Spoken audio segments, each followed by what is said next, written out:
What's going on, everyone? It's John, it's Mike, and this is the Debrief.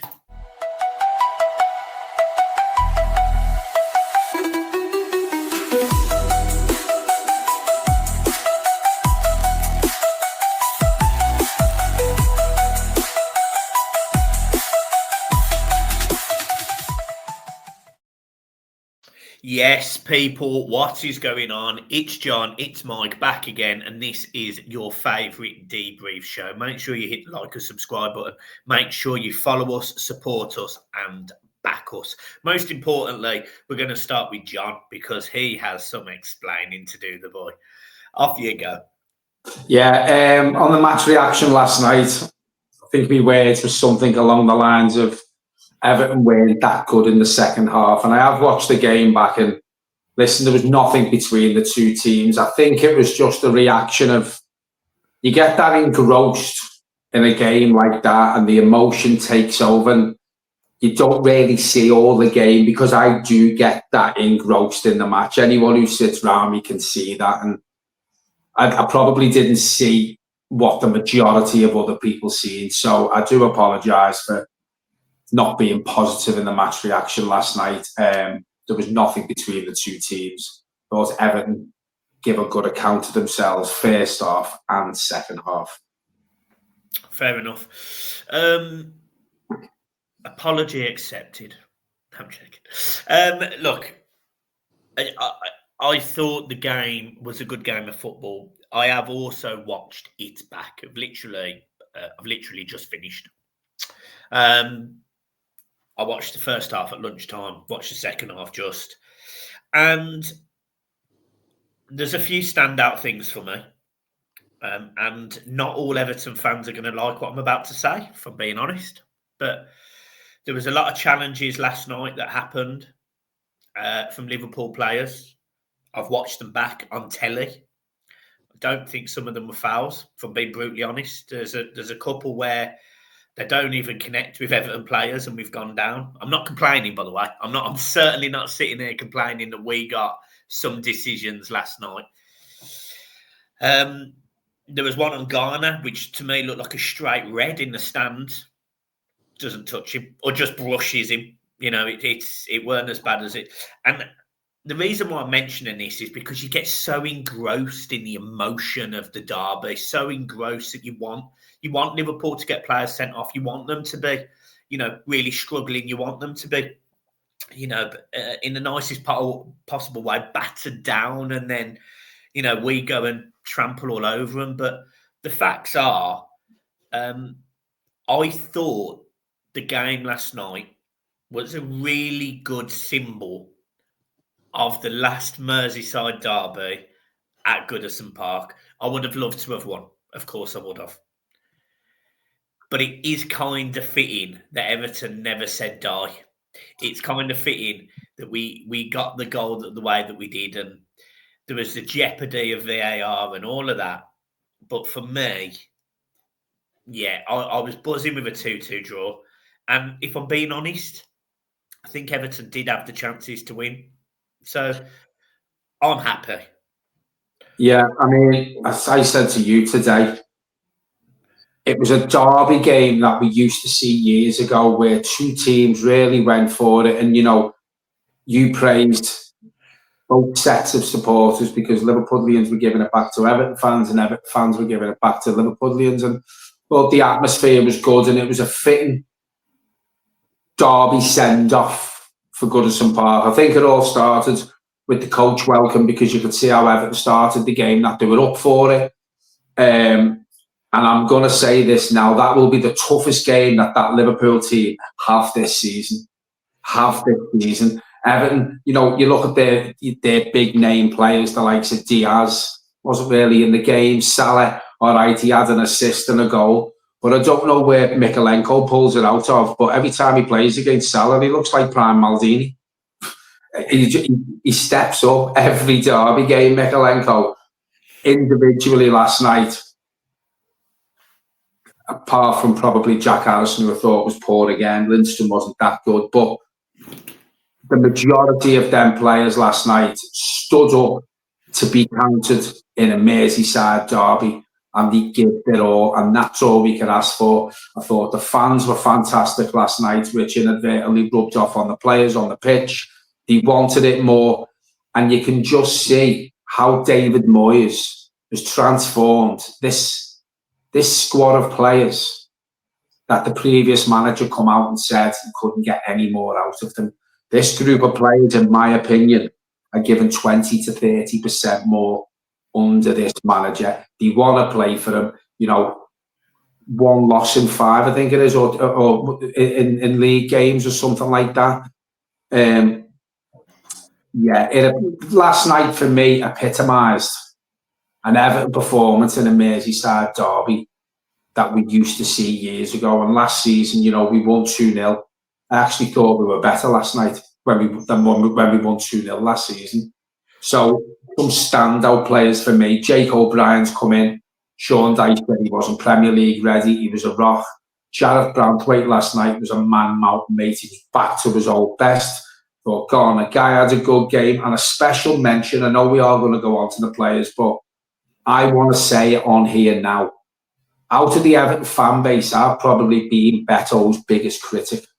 Now, whatever David Moyes has done to him, listen, he's not good on the eye. Betto will never be good on the eye, but he gives you blood, sweat and tears. He ruffles the opposition's defence. He jumps, he wins headers, he tracks back, he closes down the opposition's defenders. He's scoring goals.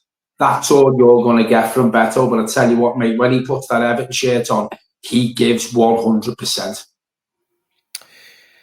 Yeah, I semi-agree and disagree about Betto, but look, it's just opinions. The other 2 players you mentioned, defensively, I thought we were good. And I know we conceded 2 goals. The second goal we concede is the worst for me because the way that Tarkowski sort of slides to get a foot on it, it goes back to the Liverpool player, back stick with Salah not being tight enough to him. I thought that was a poor goal to concede.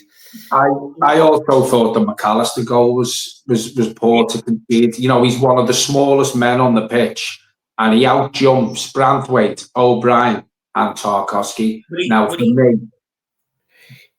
He didn't really outjump him. They sort of jumped under the ball. He stood off. There was no challenge.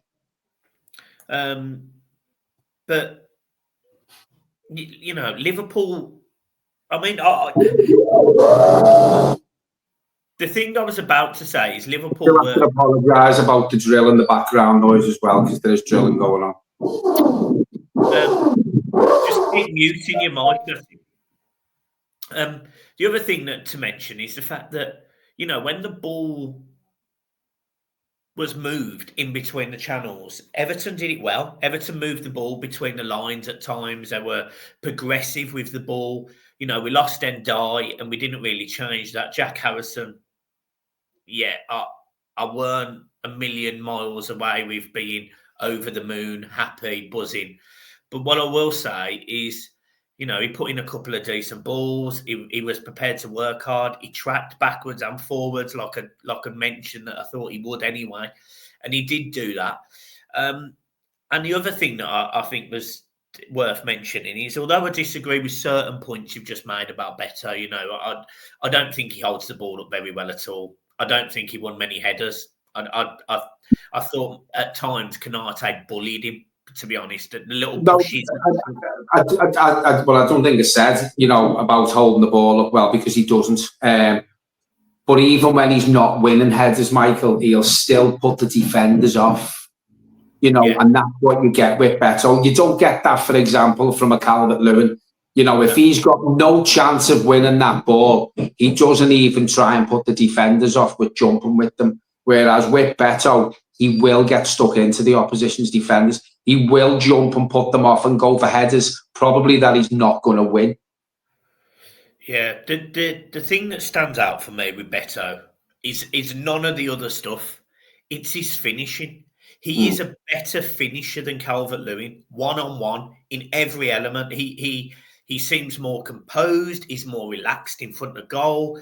And Calvert-Lewin will drive a ball at a goalkeeper, Betto opens up and will find a corner. He'll lash it in. And we saw it yet again. He made a beautiful run round the corner, a beautiful pivot.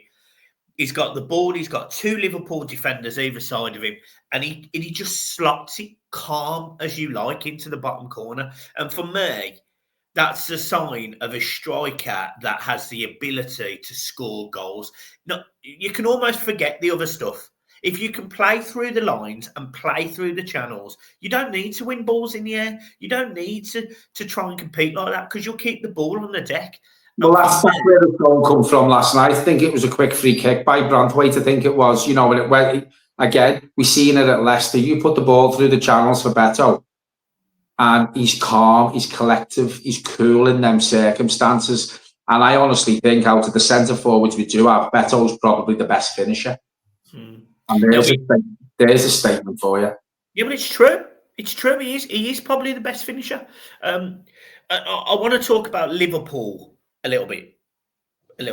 And it's actually a conversation towards a negative side for Liverpool fans. Not for anything disrespectful to them or anything, but they didn't create a lot of chances last night. They didn't cut us open at will. I think Salah had one curling effort, which Pickford made a lovely save. And I think they had one other effort in the first half. But this is a team that was top of the Champions League group. At the time was 6 points clear of the Premier League. Now he's 7. I think from Liverpool fans' perspective, it will concern them how little they created against an Everton team that, don't get me wrong, you know, aren't a bad team defensively. But realistically, there's a massive gulf between Everton and Liverpool. We know that. But they just couldn't beat us. They couldn't break us down. They couldn't do anything. Yeah, I wanted to, I don't know if we're ready to go on to it. I want to mention a couple of things now. The racist digs that were made at Decore. And I seen one today, a tweet from a Liverpool fan saying he hopes the plane that the Everton players go on, it turns out to be another Munich. Now, listen, for the club who's been through disasters and have lost fans at certain football grounds, I won't talk about it. We all know what we mean. I don't like talking about it.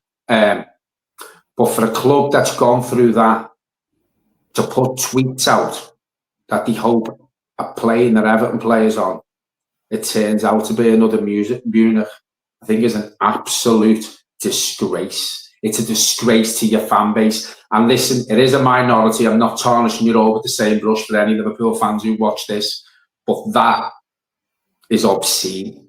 And the racist slurs that were aimed at Decore last night from a couple of Liverpool fans, I'll say, again, obscene. Now, when things like that happen, is it any wonder why your fan base is one of the most hated in the country? You don't help yourselves. So it's all right throwing all these accusations around about what certain fan bases sing about the disasters you've been through, which I don't agree with, by the way. But if you can't fucking take it, don't give it, because that is shocking. Racism in football, in any walk of life, is horrible. And every fan base has got a minority of dickheads. And last night, Liverpool fans showed who theirs were. And then you've got them on social media saying, Everton celebrated like we'd won the league. I've got 3 things for you, Liverpool fans. Jurgen Klopp running on the pitch when you scored at Anfield. I think it was West Brom you played at Anfield and you drew 1-1 or 2-2 and all the players were lined up holding hands in front of the Kop, celebrating you like you'd won the league, right? So if you can't take it, don't give it. But I thought it's an absolute disgrace with what I've seen on social media today. Yeah, it's difficult, and obviously for me, I'm not Scouse. It doesn't matter. It doesn't matter whether you're off the fucking moon. It's still wrong. No. The point I'm making is there's a as weird as this is, there is a brotherhood between Everton and Liverpool, and there has been for a long time.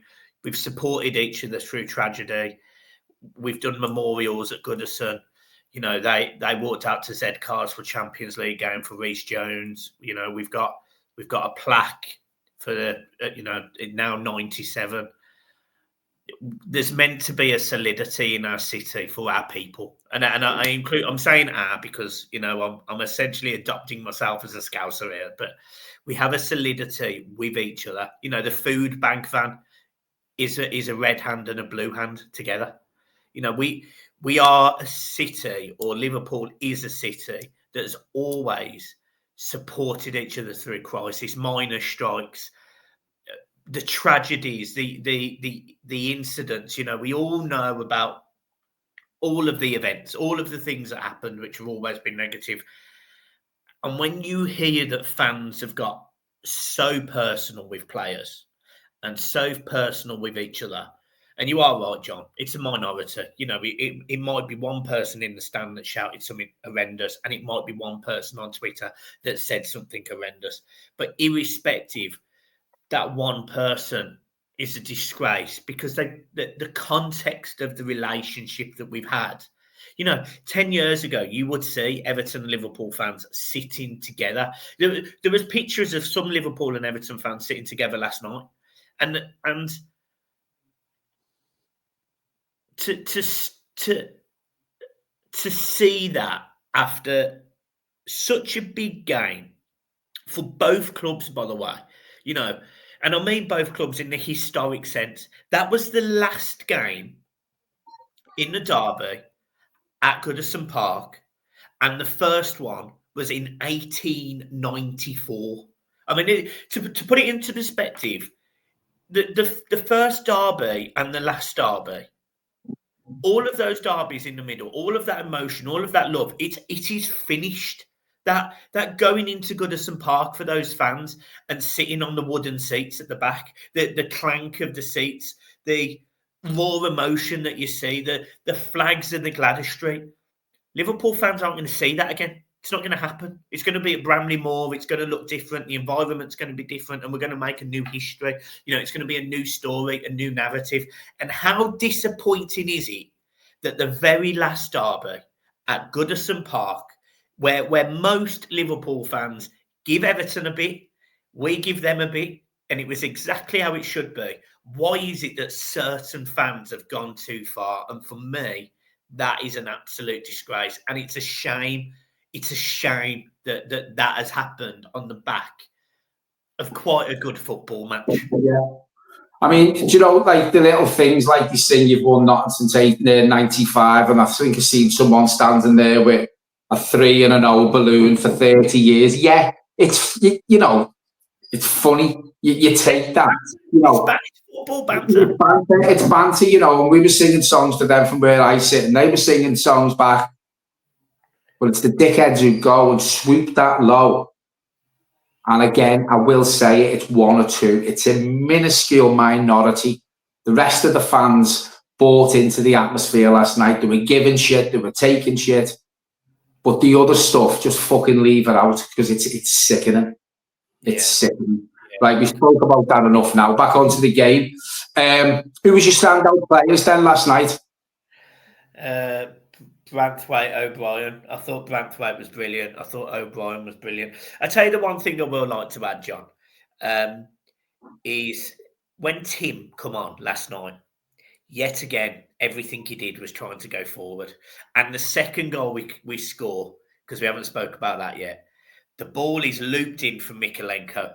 It bounces, and Tim, instead of trying to head the ball forward, which is the obvious one, he hits it side on and pivots, knowing there is a player behind him. I'm telling you now, I've seen Tim a few times, and I think he's a cracking footballer, but I actually think he's exceptional. His football IQ, to think of that in that situation, in a packed penalty box, mate, he's got something, that kid. He has got something. He's a real player. Well, I think we're going to be seeing more of him now, you know, possibly Alcaraz as well. I have just sent you the picture, if it's true, of Ndai at a hospital reception on crutches. Now, it looks like it's the same injury sustained by Broja, where he actually kicks the floor. I don't think there was a tackle to cause it. I think he's kicked the floor. Now, could possibly be his ACL. I don't know. If it is, it's a massive loss. But listen, I'm not going to say Tim's as good as Ndiaye. I'm not going to say Alcaraz is as good as Ndiaye. But there's going to have to be changes made now because Toure is suspended for the Crystal Palace game. So you possibly see Alcaraz and Tim start on Saturday, or possibly just one if we set up differently. I don't know. But for Ndiaye to be out and for the injuries sustain the way he did, it's a massive loss for us, mate, because I think he's the best player we've got. It's actually huge, and actually our injury crisis has gone under the radar for most teams. But we've lost 3 centre forwards, 2 centre midfielders for the majority of the season. 3 if you include the fact that Garner is now back and played a few games, but Garner's been out. Mangala's out. Mangala and Tim, they've all been injured. We've lost 3 strikers. We've lost 2 wingers. Obviously, one has come back since, but this Everton team have been decimated by injuries at times this season, and plucky little Everton are still there. We went above West Ham last night. We've got a game against Crystal Palace this weekend, and I'm not sitting here saying we're going to win. I'm not sitting here getting all mega excited about it. And technically, I'm fairly sure that it's meant to be match preview today because I'm trying to remember. I can't remember. Do we play them on Sunday? Is it Sunday? Saturday half 5. Saturday half 5. So this is meant to be a preview for that game. So we'll end up doing the preview tomorrow. And the facts are that this Everton team is decimated, and yet I'm still going into that game semi-confident we'll get something. And that is credit on David Moyes that has installed that in us. And for all of those fans, because I will go here, but for all of those fans that told me that I was wrong for wanting David Moyes back, you wear that hat. Wear that. I was thinking about this today. I wonder how many of the fans who didn't want David Moyes back and, said it was a backward step, I wonder how many of them fans are still thinking like that. And listen, if anyone watches the channel who was one of them fans, as we always say on the Blue Boys Network, you have your opinions, we have ours. I just hope now that you've got the footballing sense to realise what David Moyes has done since he's come into this club with this group of players, where, as Michael quite rightly points out, the injuries we've had and the way he's picked these players up from the previous regime and instilled belief in them, instilled confidence in them. Because I'd put money on it, mate. If Sean Dyche was in charge of us last night, we don't get a point. We don't get a point. So I will go as far as that. And I don't think we'd be on a run that we're on. David Moyes has come in, and for me, everything's fell into place. And you know what, Michael? I've seen a few players have said this the other night. It's simple instructions that he's getting across to them. He's making it simple. You've got Jake O'Brien, who's playing the position he's playing like he's played there all his career. He's a centre-half. You've got Mikalenko, who apparently played last night and he's still carrying a bit of a knock, but he put a performance in like that. You're getting better games out of Betto, which I didn't think he was even capable of giving us what he's given us. And all David Moyes has done is he's got a simple instructions across. And as I said before, he's instilled confidence and he's put some belief into this Everton squad. And look what we're doing. Look what we're doing.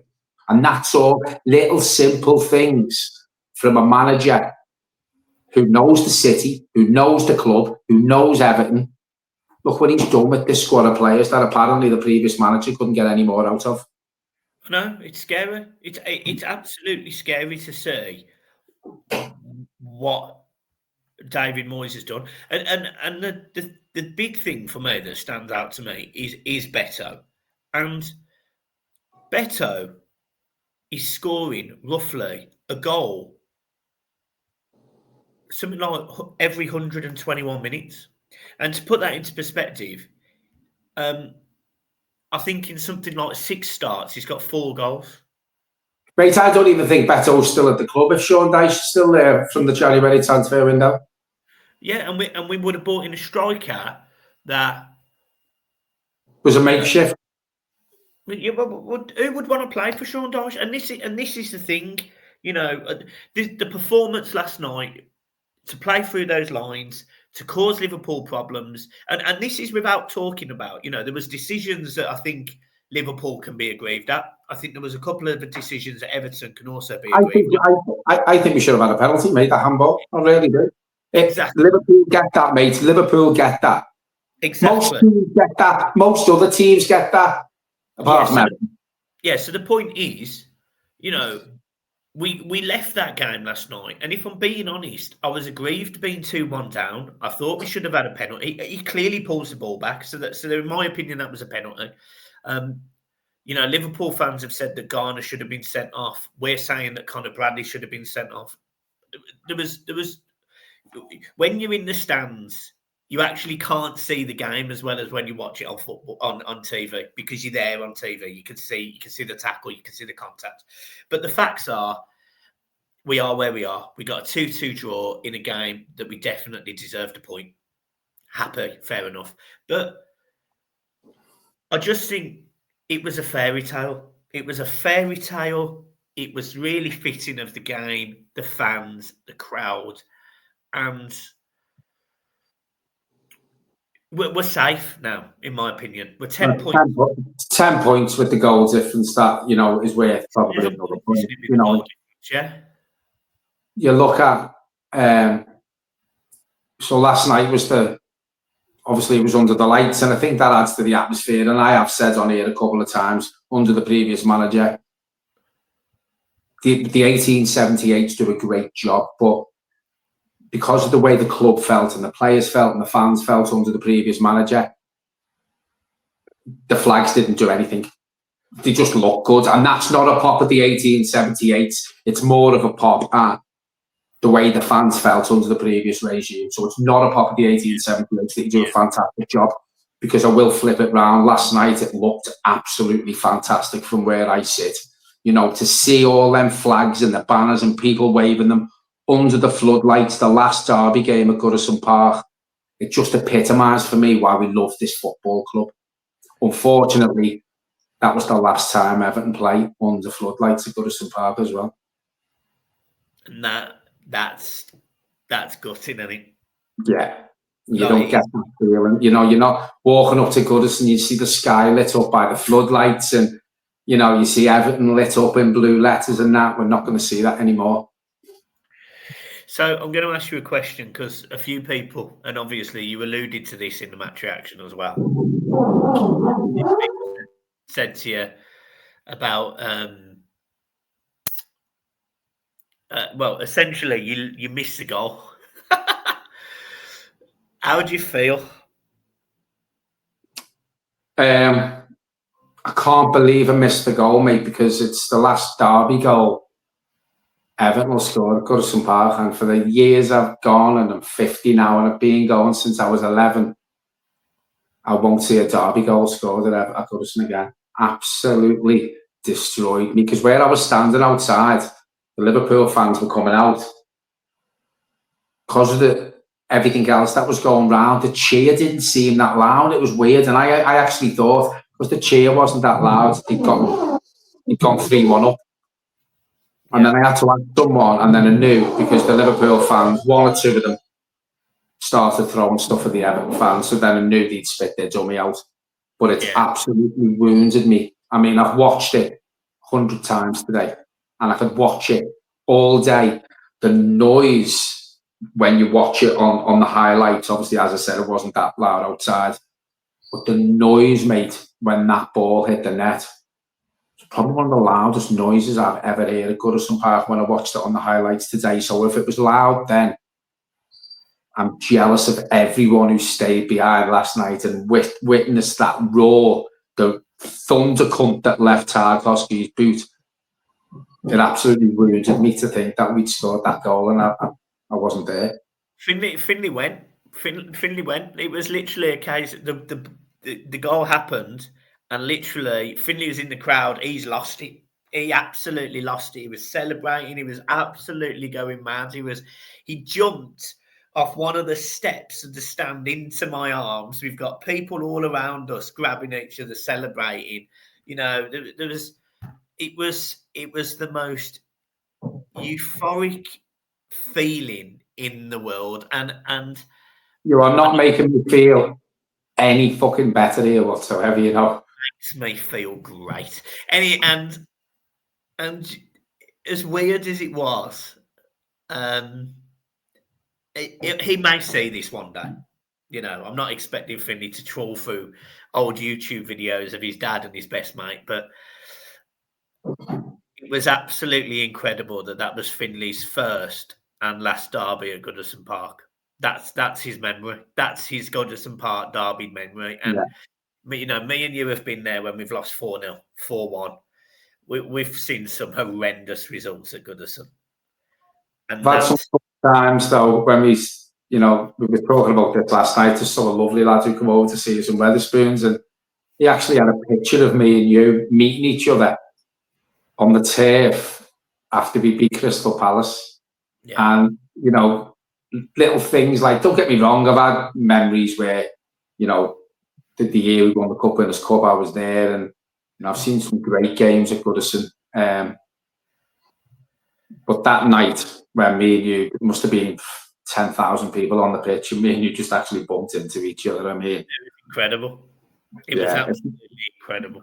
It's little things like that.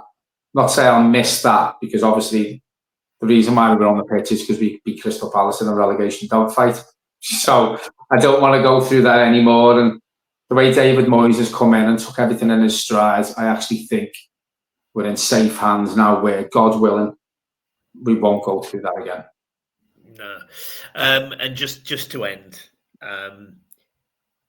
last night was incredible.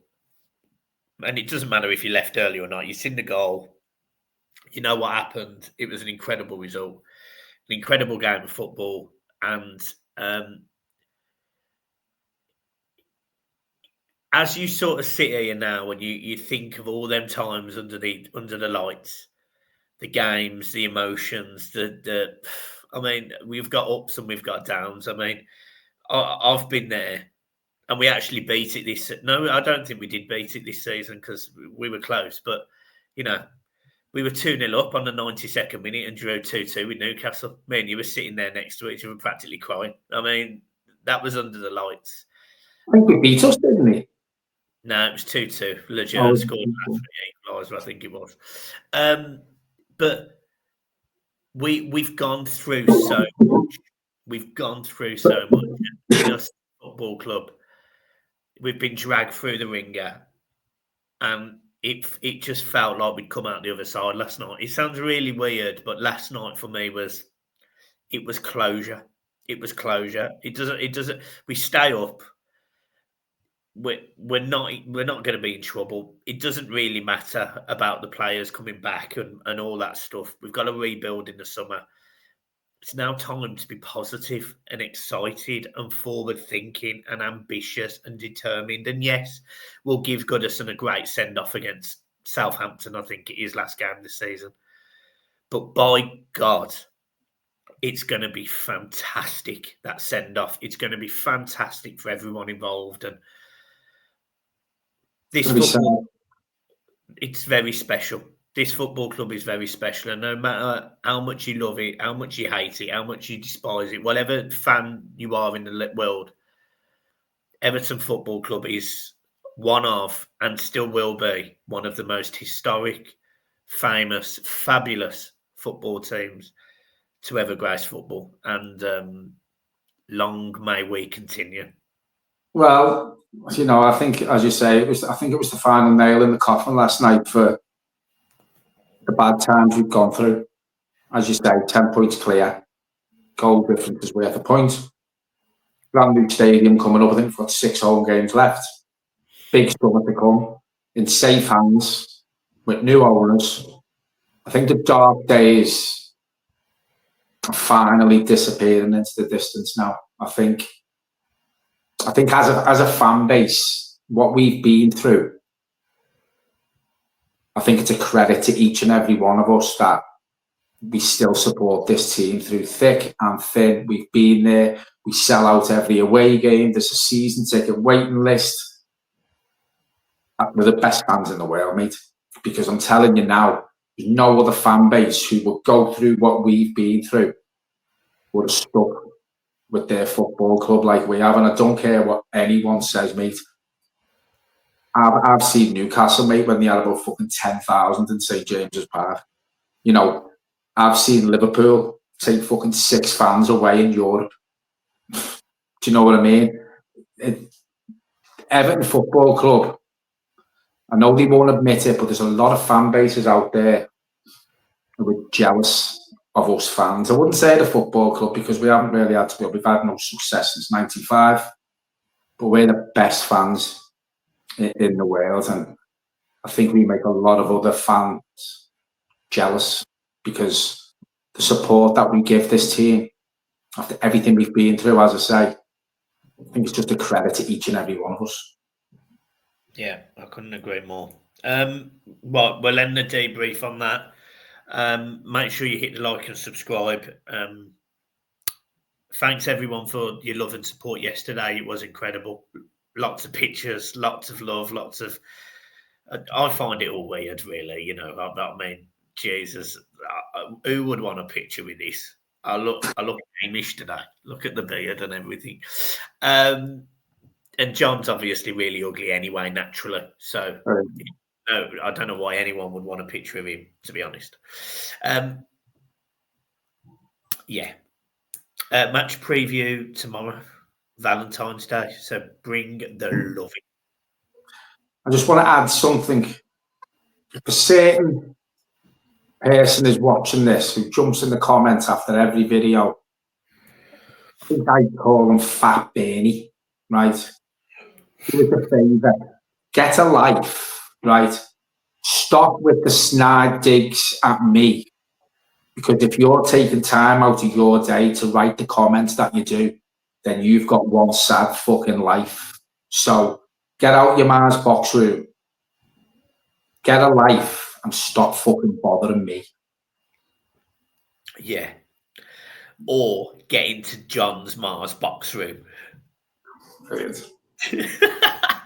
Guys, see you soon. Peace.